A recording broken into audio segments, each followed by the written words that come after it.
The night it happened, I wasn't looking for trouble. I was looking for a recipe. After 49 years of marriage, you stop expecting surprises. Caleb and I had fallen into that soft, quiet rhythm older couples mistake for peace.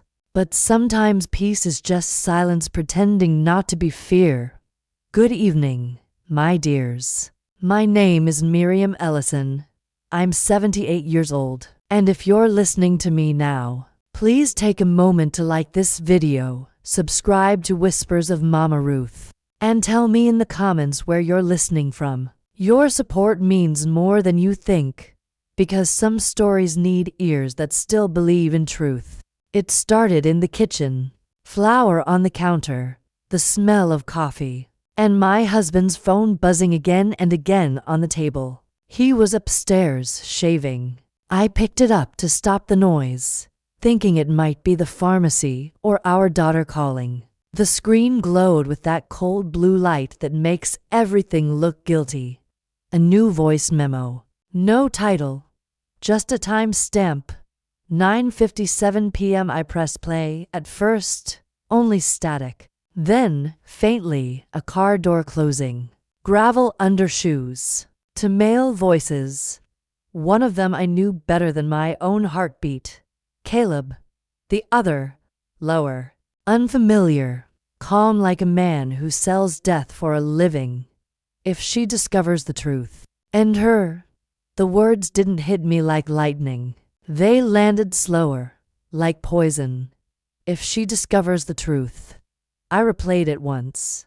Twice. Every repetition stole a little more air from the room.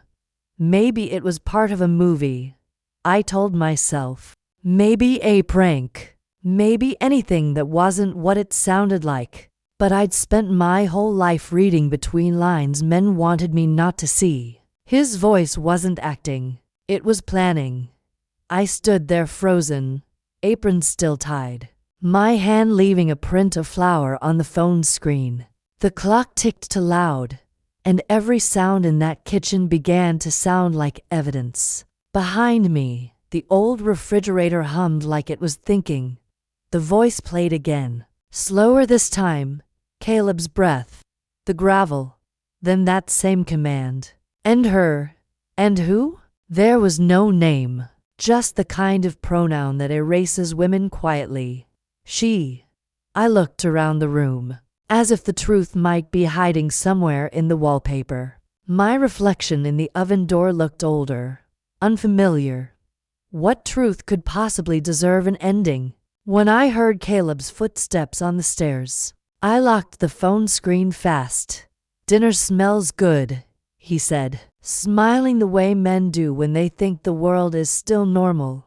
Thank you, I replied, my voice calm, almost kind.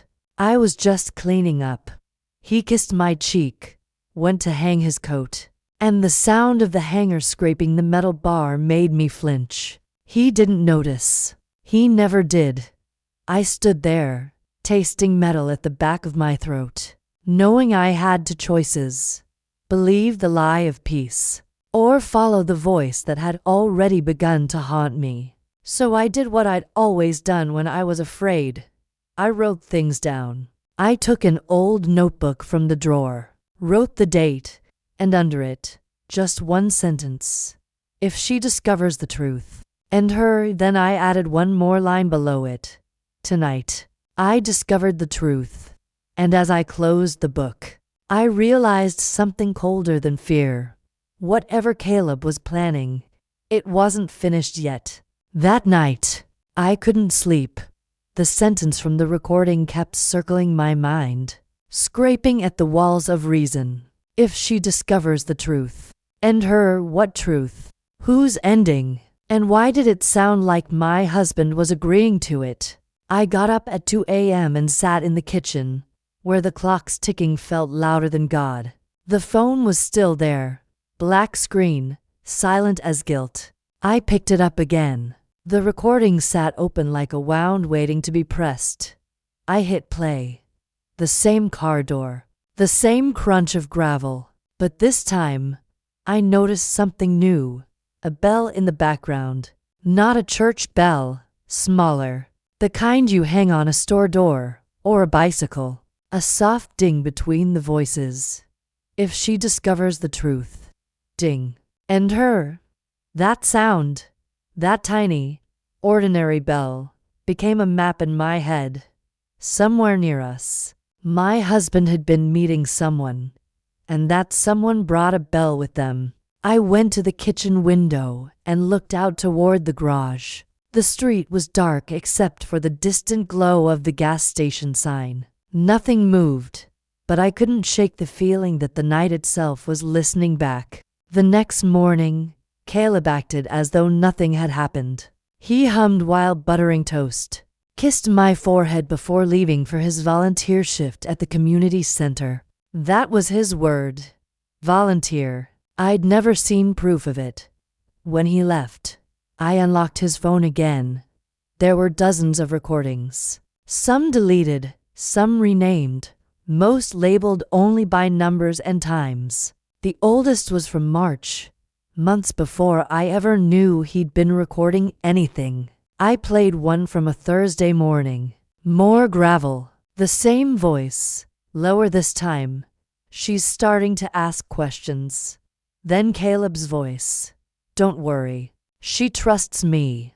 I felt my knees give. The man I'd shared a bed with for half a century wasn't just lying to me.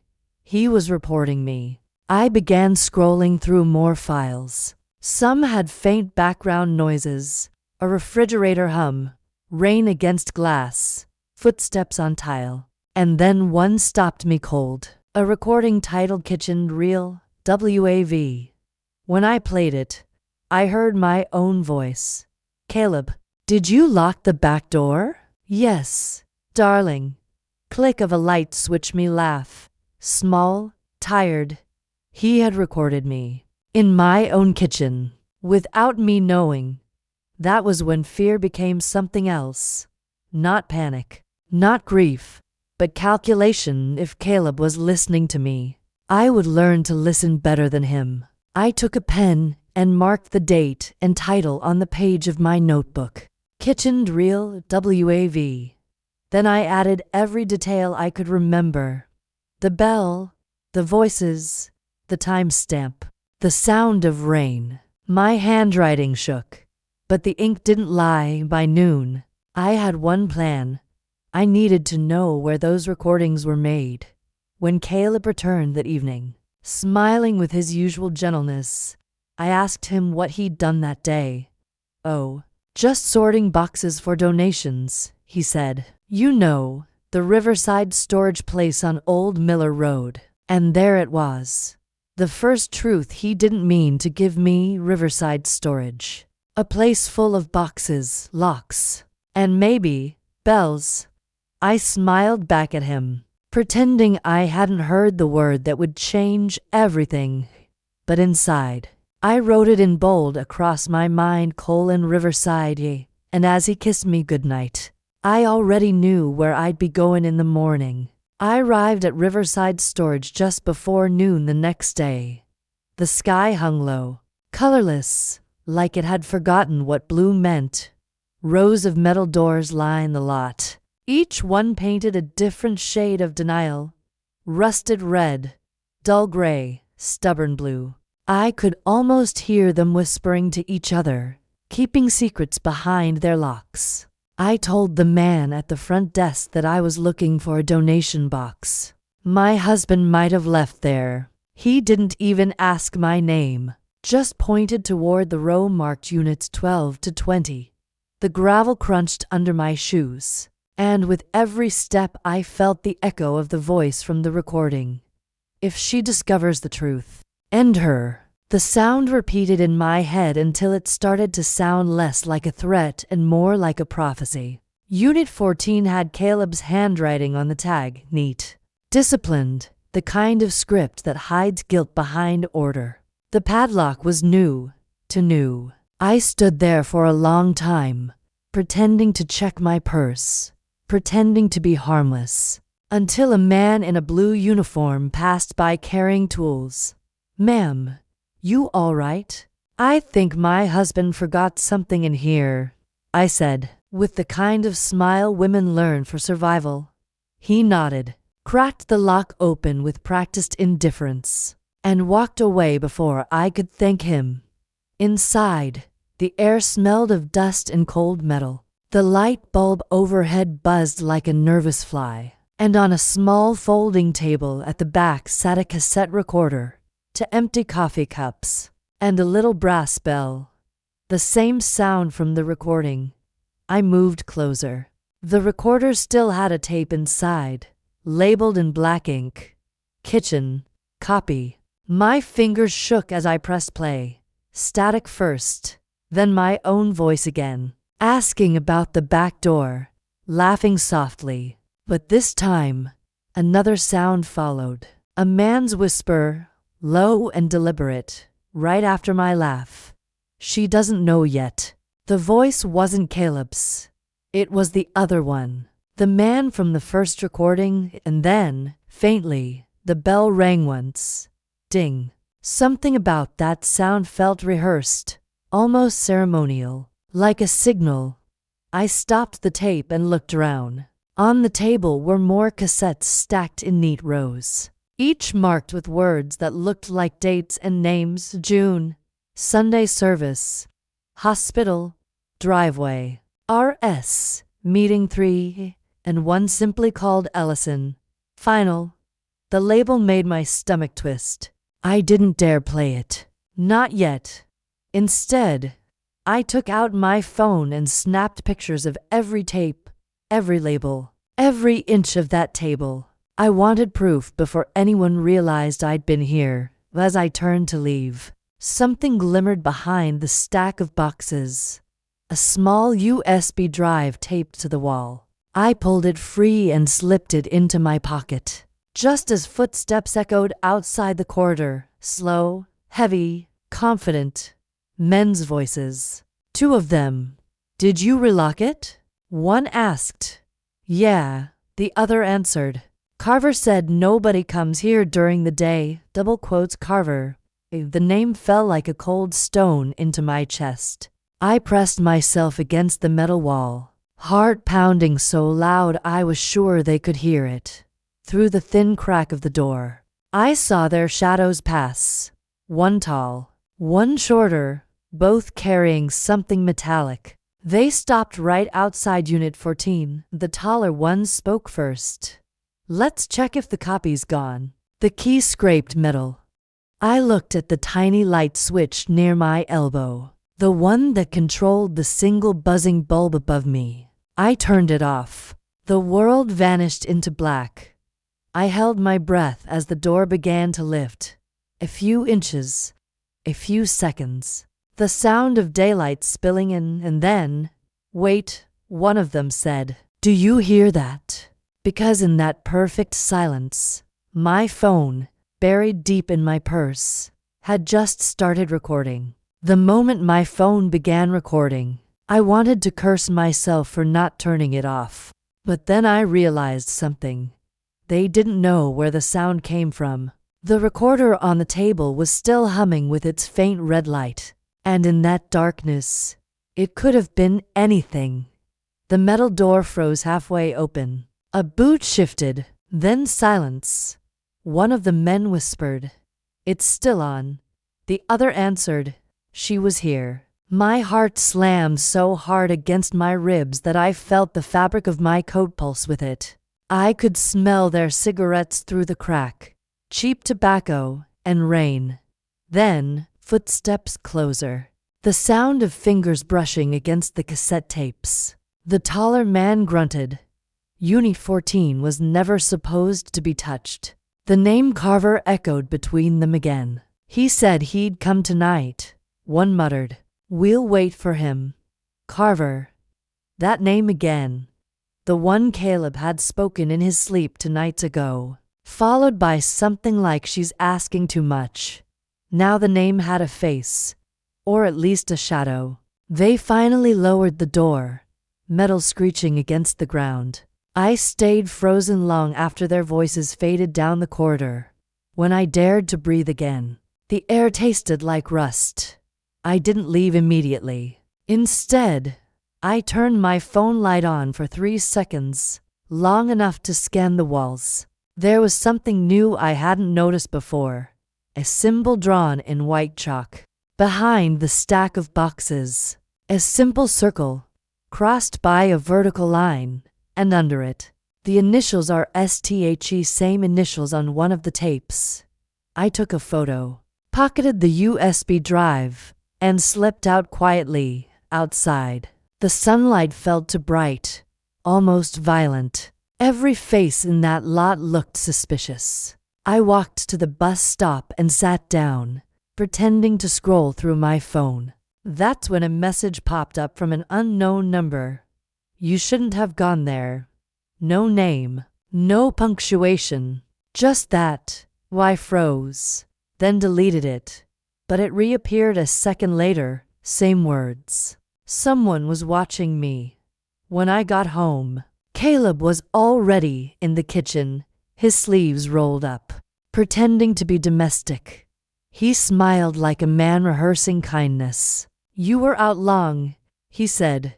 Just errands, I lied. His eyes flickered, just once, toward my purse, the one hiding the USB.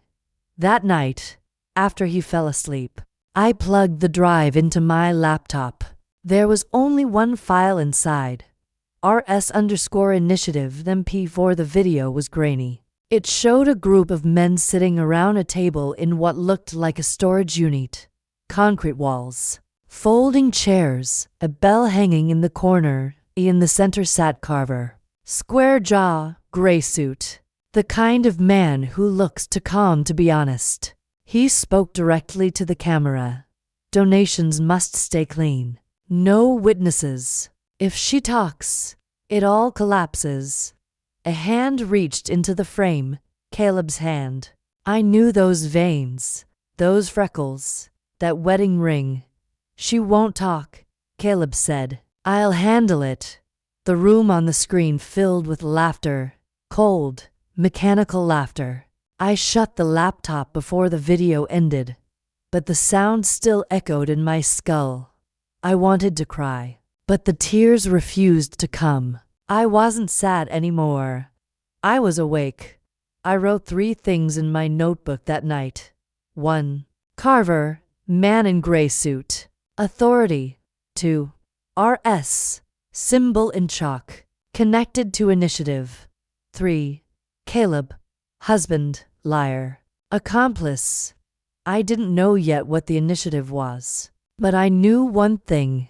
I was done being the quiet woman at the end of someone else's story. The next morning, I called the only person I still trusted, Evelyn Shaw, my oldest friend, a retired journalist who once said, "Truth is a jealous thing. If you ignore it, it comes for you." When she answered the phone, I whispered the words that started it all. Evelyn, I found a recording on my husband's phone. There was a long pause. Then her voice, steady and sharp.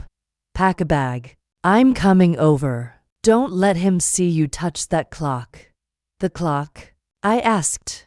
But the line had already gone silent, and for the first time since this began, I wondered, how did Evelyn know about the clock? By the time Evelyn arrived, the sun had already folded itself into the horizon. She stepped into my kitchen like she had every right to, wearing that calm that only women who've seen too much can afford. Her coat was rain damp, her eyes sharper than they'd been in years. "Miriam," she said softly, "tell me everything."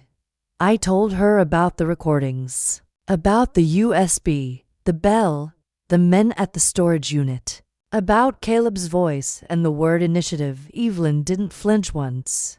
When I finished, she reached into her bag and pulled out a small audio scanner, a black device no bigger than a phone. "Do you remember the clock in your living room?" she asked. I nodded. "Robert bought it after our wedding. It's been ticking for 50 years. Evelyn's mouth pressed into a thin line. "That clock has been ticking for someone else lately." She stood, walked to the living room, and held the scanner toward the mantel. It began to beep, slow at first, then faster under the carved wood. A tiny red light blinked, barely visible unless you were looking for it. There, she said. He's not just recording conversations at the storage unit. He's been recording you. Right here. The world tilted.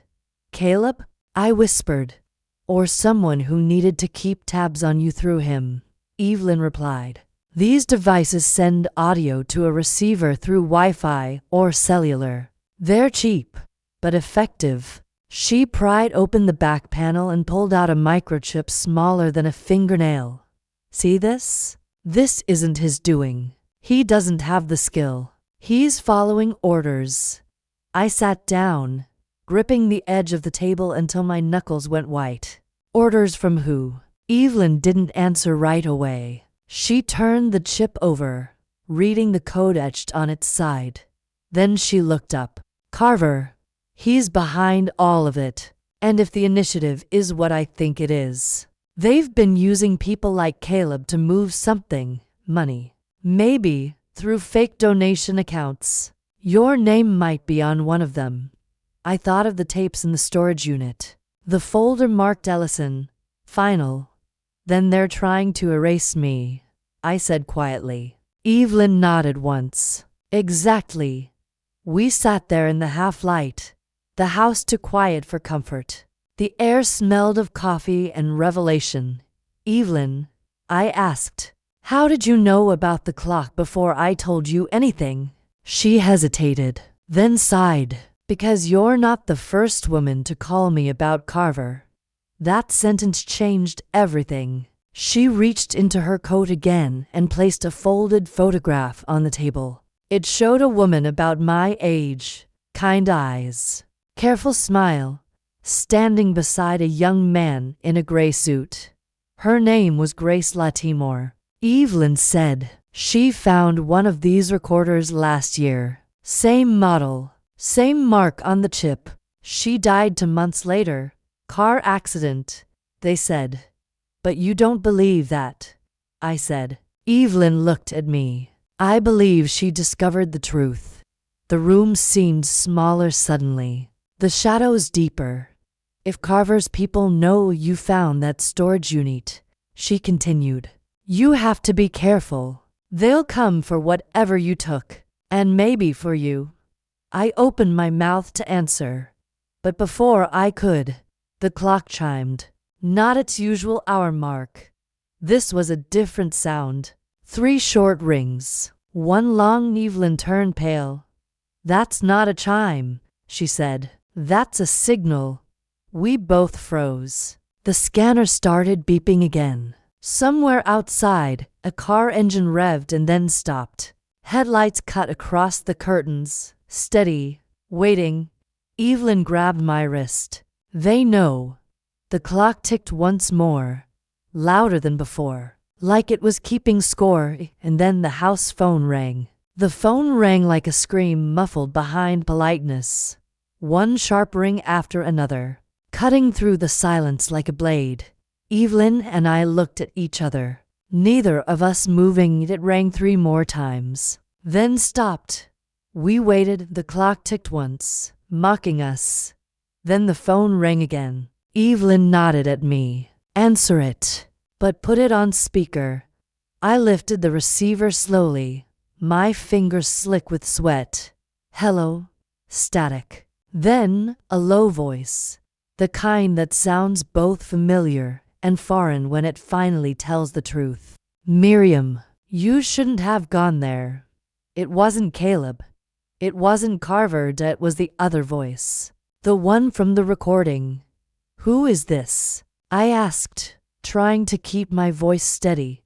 A pause. Then, I told him it was a mistake. I told him you'd find out.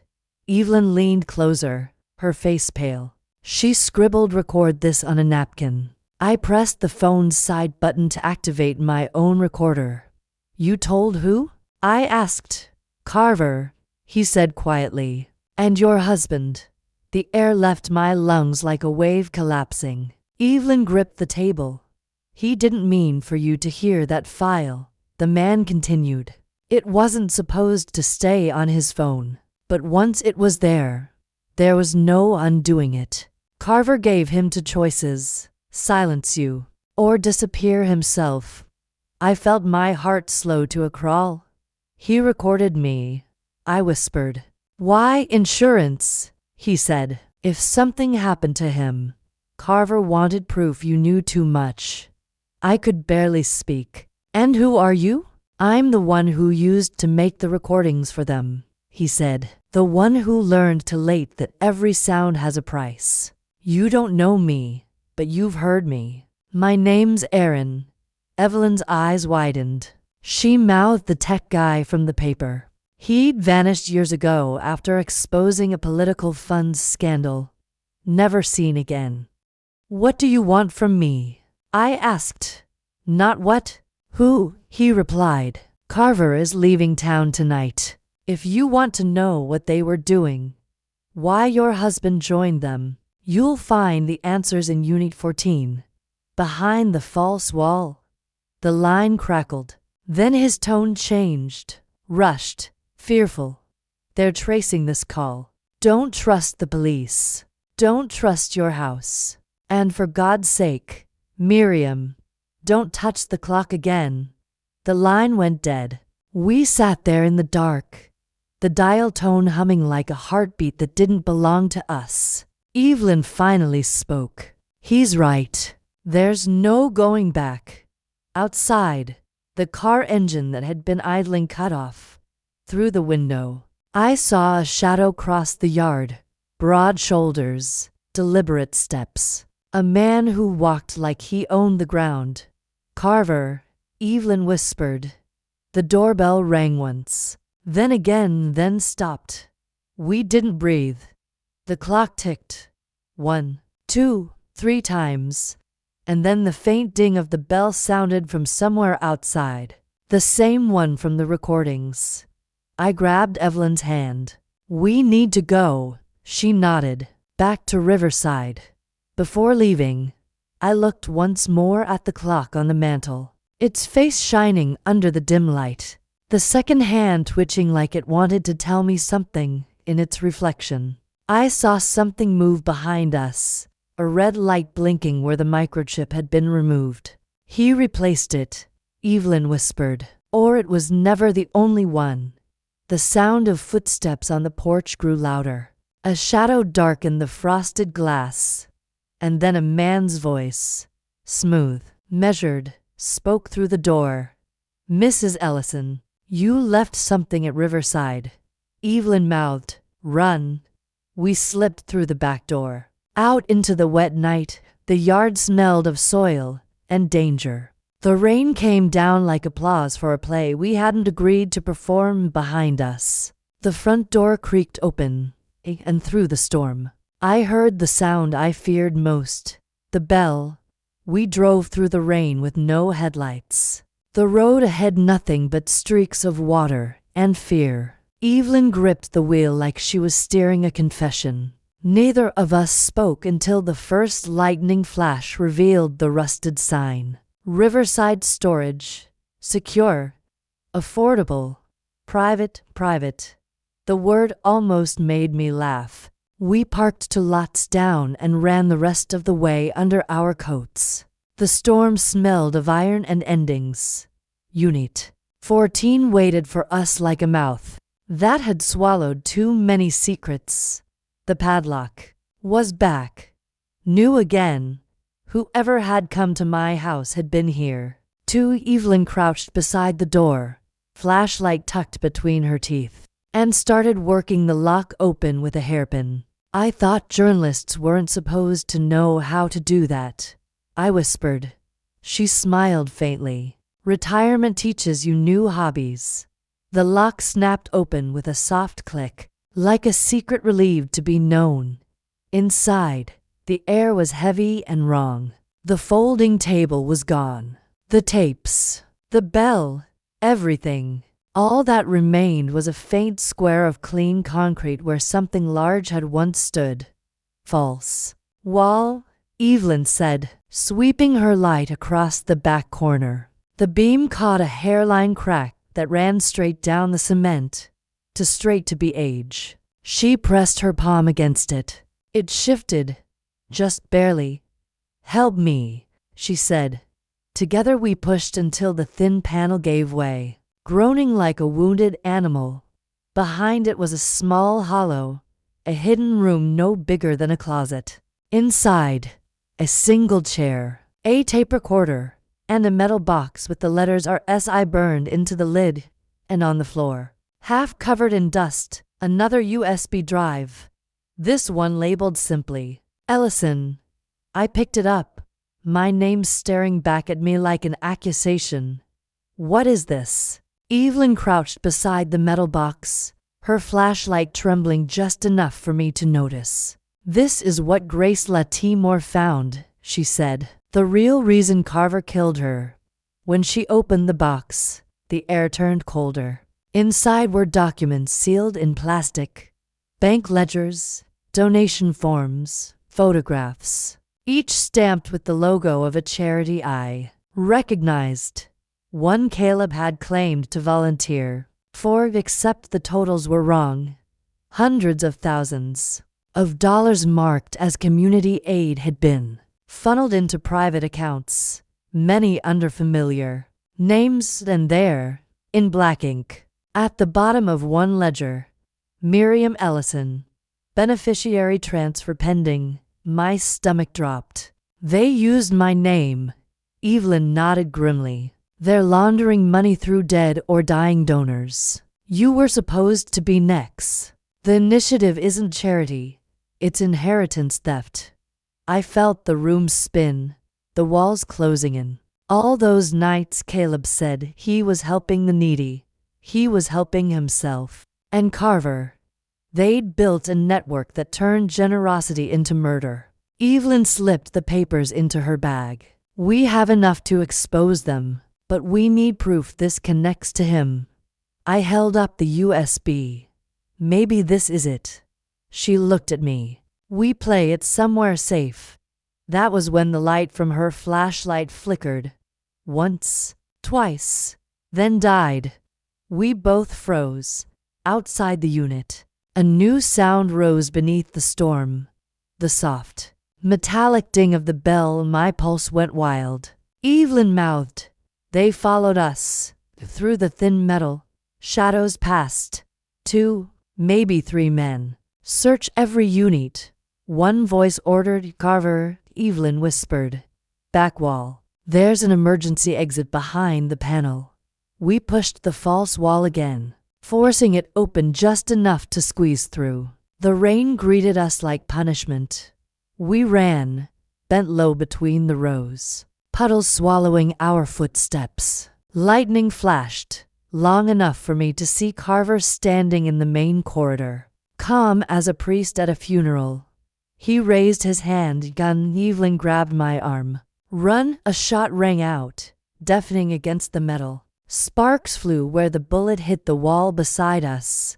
We didn't stop. We ducked behind a dumpster. Rain and breath tangled, hearts clawing at our ribs. Evelyn's voice was barely a whisper. "We have the drive. That's what he wanted. He won't stop until he gets it." And then another sound joined the storm. The low growl of an engine.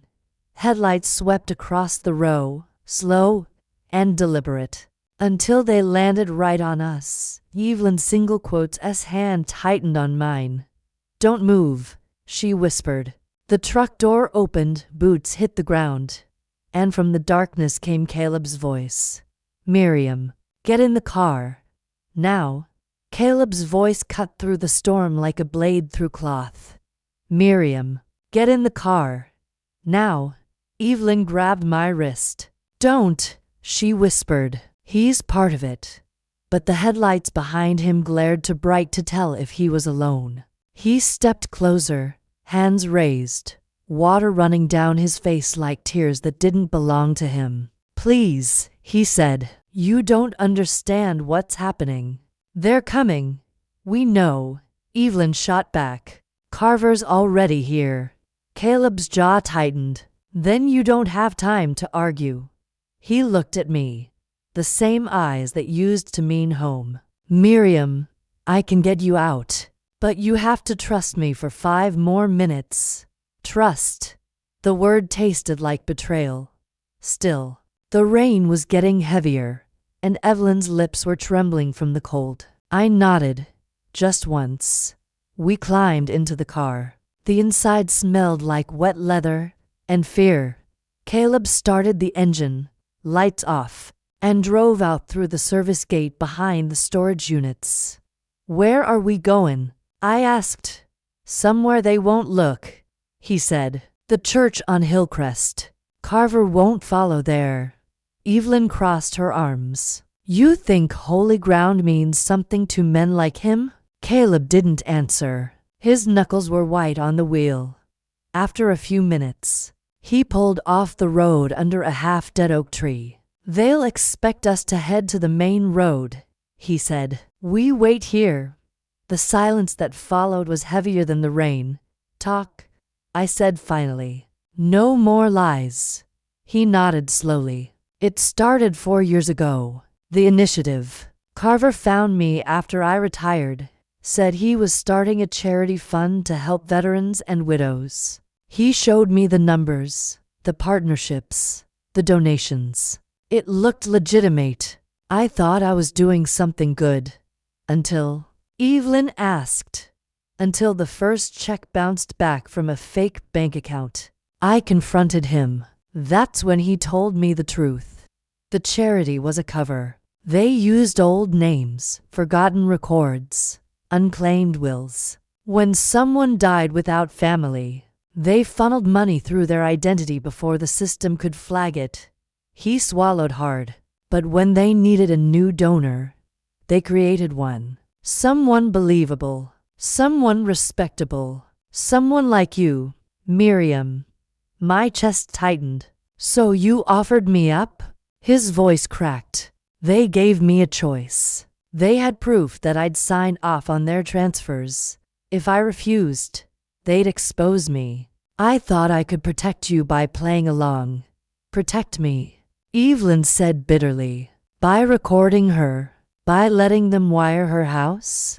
He didn't look at her. Carver wanted leverage. Every wife, every partner of his men, he planted eyes and ears in their homes. Said it was insurance. He made me record you. I hated every second.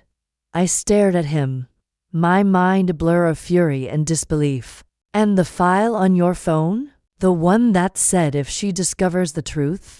Caleb looked at me, really looked, as if the weight of years had finally broken through his cowardice. It wasn't Carver's voice. He said softly, it was mine. The rain seemed to stop for a moment.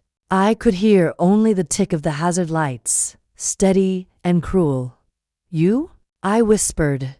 I said those words, he admitted, because I thought if I sounded loyal, they'd believe I'd do it.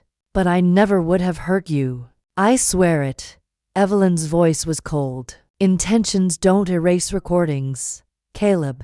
He turned to her sharply. You think I don't know that?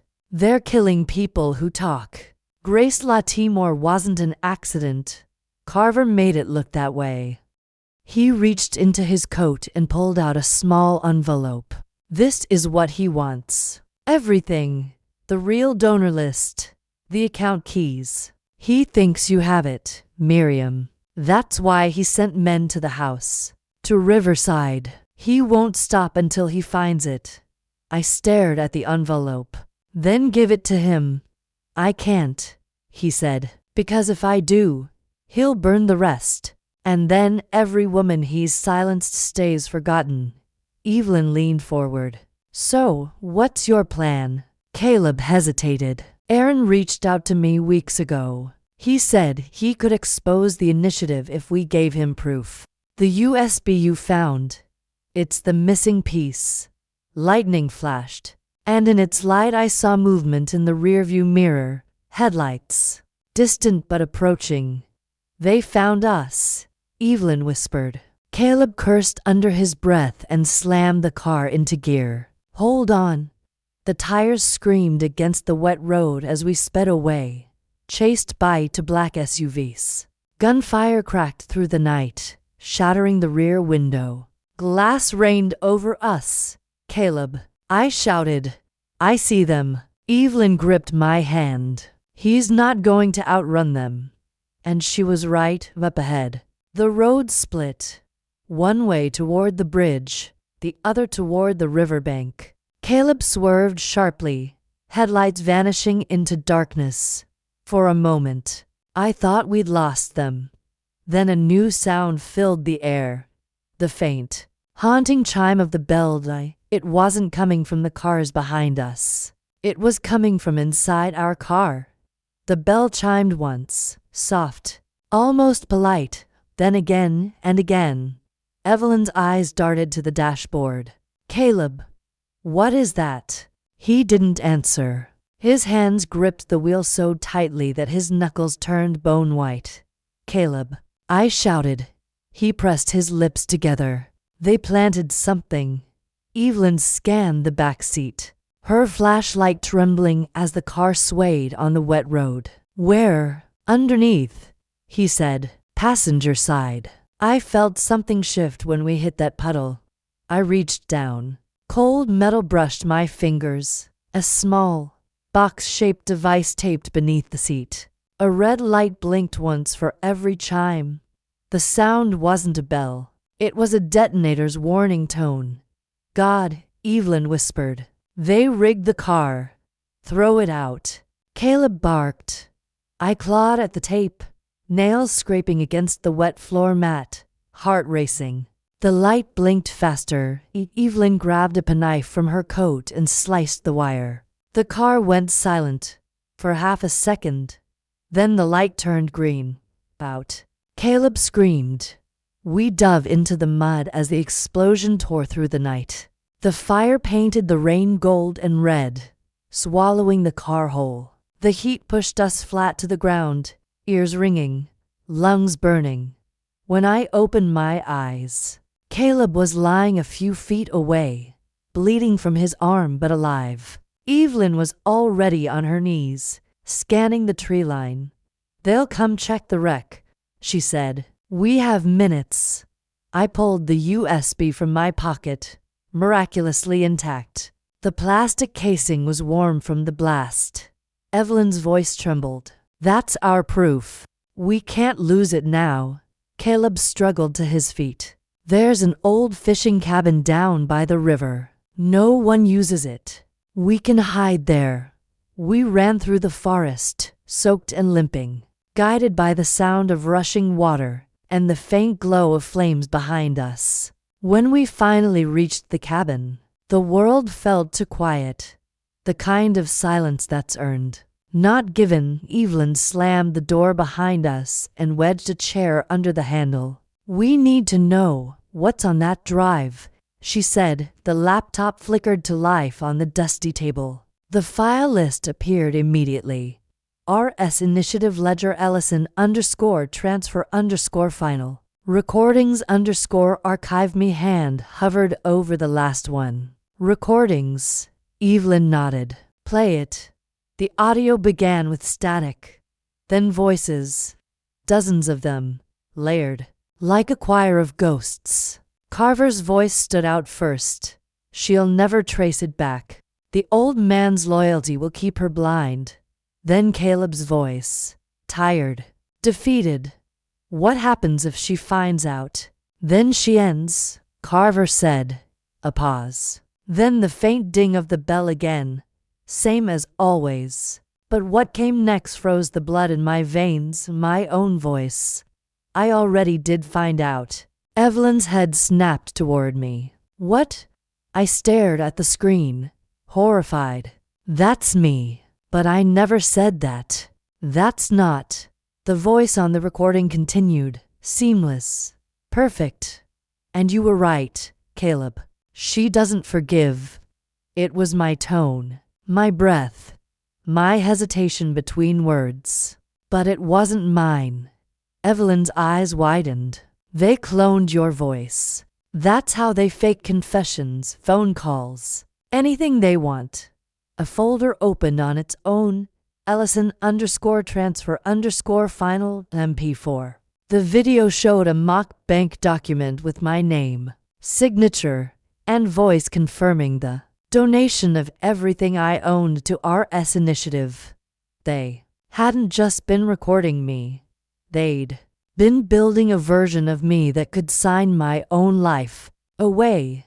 Caleb slammed his fist on the table. They're going to make it look like you died, suicide, accident, whatever sells, and then move the funds. My throat closed. How long? He looked at his watch. Maybe an hour before they broadcast the files. Outside, an engine roared. Headlights cut through the cracks in the cabin walls. Evelyn grabbed the USB and shoved it into her coat pocket. They found us. The door handle rattled once, twice. Then a voice from outside, smooth and calm. Mrs. Ellison, Mr. Ellison, Miss Shaw, let's end this with dignity. Carver. Caleb's whisper was barely audible. He wants the drive. He'll burn everything else. The footsteps stopped. Then a faint metallic sound. The bell. And Carver's voice, softer now, almost kind. If she discovers the truth. The door creaked open an inch. And Carver's silhouette filled the doorway, framed by rain and smoke. He stepped inside slowly, gun lowered but steady, like a man entering his own confession. Behind him, 2 others waited in the storm, shadows with purpose. Evelyn stayed close to me, one hand on the USB in her pocket, the other gripping a metal rod from the fireplace. Caleb stood between us and Carver, his body trembling but defiant. Let them go, Caleb said. I brought you what you wanted. Carver's mouth curved into that almost smile that never reached his eyes. You brought me ashes. Caleb. The real fire still in her hands. He looked at me. Miriam, you've caused a lot of noise for someone who was supposed to stay quiet. Let's end this properly. Hand it over, and I'll let you live long enough to enjoy your peace. Evelyn's laugh was dry. You mean long enough to erase her? Carver ignored her. You think truth saves people? It ruins them. Grace Latimore tried to save the truth too. How did that end? The name hit the air like lightning. Evelyn's grip on the rod tightened until her knuckles whitened. She died because of you. Carver's tone didn't change. She died because she didn't understand what kind of world she lived in. The storm rumbled outside, thunder answering sin. Caleb looked at me. Miriam, the recorder. What? He pointed toward the old tape recorder on the floor. The one from the hidden room. It's still running. Carver frowned. What are you? But I was already moving. I pressed the red button. The little light blinked alive. Say it again, I told him, voice steady. He smirked. Say what? That truth ruins people. He chuckled. It does, and it's about to ruin you. Evelyn whispered. You got it. It's recording. Carver stepped closer, pointing the gun at me. Hand me the drive, or this turns ugly. I met his eyes. You already made it ugly. Caleb lunged forward, a flash of motion, a struggle, the gun clattering to the floor. A shot went off, echoing through the cabin like thunder trapped in wood. For a heartbeat, everything froze. Then Carver staggered back, clutching his shoulder, fury twisting his face. You think this changes anything? He hissed. Every file, every name, every ledger. I can bury it all. Evelyn stepped forward, eyes burning. Not this time. She tossed the USB into the fireplace. For a moment I thought she'd lost her mind. But then the laptop's blue light reflected on the cabin wall. She'd already sent the files. A timed upload, set to release everything to public servers and news outlets across the country. Carver's expression shattered. Disbelief, then rage, then something close to fear. What did you do? Evelyn smiled. What you taught us. We recorded everything. The sirens began in the distance, faint but rising. Carver turned toward the door, blood dripping onto the wooden floor, eyes wild. You'll regret this, he muttered. You always do. Then he vanished into the storm, swallowed by the flashing red and blue lights. Evelyn collapsed into a chair, breathing hard. Caleb sank beside her, bleeding but alive. For the first time in hours, silence felt safe. On the table, the tape recorder still glowed red. I pressed stop. The reel slowed, then clicked into stillness, our story sealed inside. Evelyn looked at me. Now what? I glanced toward the window, where dawn was finally breaking over the river. Now, I said, we live. Weeks later, my story aired everywhere. Headlines, interviews, court hearings, the Richter files. They called them. Carver was arrested in another state. The initiative collapsed overnight. But what mattered most wasn't the headlines. It was walking into my garden each morning, feeling the wind without fear. It was the sound of rain without remembering the bell. It was knowing that my silence had ended, forever. I kept one thing from that night. The old recorder. Sometimes, when I play it back, I hear the storm, the voices, the final gunshot, and then, beneath it all, a faint echo, my own voice saying, truth ruins people. But this time, I understand. Truth ruins the ones who built their lives on lies. For the rest of us, it sets us free. My name is Miriam Ellison. I'm 78 years old, and I finally learned that survival isn't about staying quiet. It's about speaking loud enough to be heard. If you're listening to my story right now, take a moment to like this video, subscribe to Whispers of Mama Ruth, and tell me in the comments where you're watching from. Every time you share one of our stories, you help another voice break its silence. And remember, sometimes the smallest sound, even the faint click of a recorder, can change everything. Until next time, my dears, this was Miriam, and this was my truth.